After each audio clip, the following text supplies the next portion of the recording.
You know that music that plays at the beginning of my videos?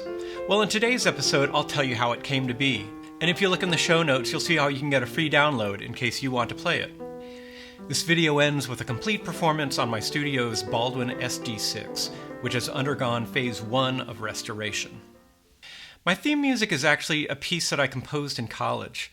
There was this rehearsal hall that I really liked to make music in, and it's really funny. I can still remember the position the piano was in the room when that initial inspiration hit. On that first day, I had the original melody along with the quizzical duplet idea.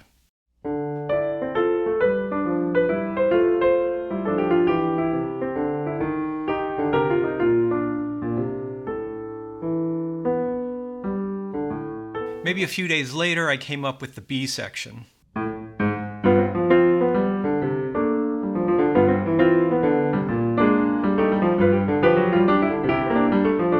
Early on, I decided the piece would be restricted to having 3 voices. It seemed that blending a casual jazzy style with a Western classical approach could yield something interesting. The piece languished in a promising but unsatisfying form all through graduate school, a bit like my hairstyle back then. Then, when I was 23 or so, I endeavored to bring it to some sort of completion.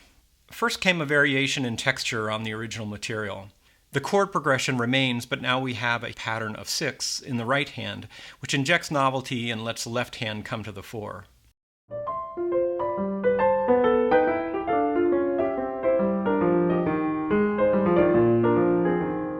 Now, someone I had shown the unfinished piece to warned that the duplet figure threatened to get tiresome.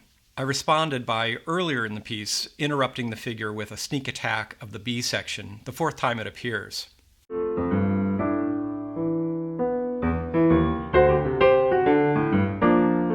But here, where I was developing the ideas, I somewhat rebelliously ignored that warning and leaned in hard on the duplets. The duplet melody appears quasi-canonically in all 3 voices, with tails that recall the triplet from the main melody.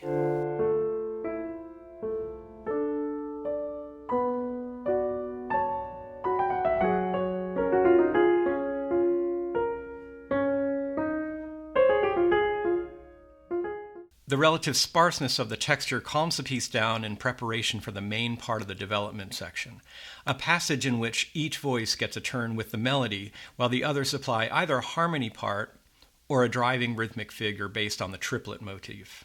This section builds an energy which might seem to dissipate as these octaves slow down, but these notes are actually written in strict time and, I hope, create a sense of anticipation as opposed to relaxation. Out of the silence, we get the last triplet in the development section delivered as sort of a punchline, followed immediately by the return of the original melody, altered to be more celebratory.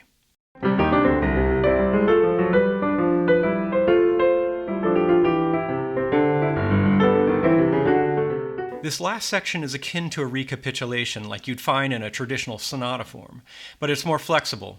One of the phrases is truncated and the left hand is more active. When the duplets appear, so does the right hand 6th figure.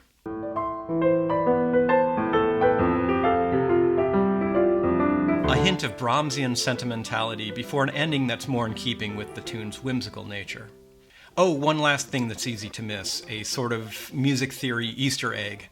In the B section, there's an upward scramble that gets us back to familiar territory.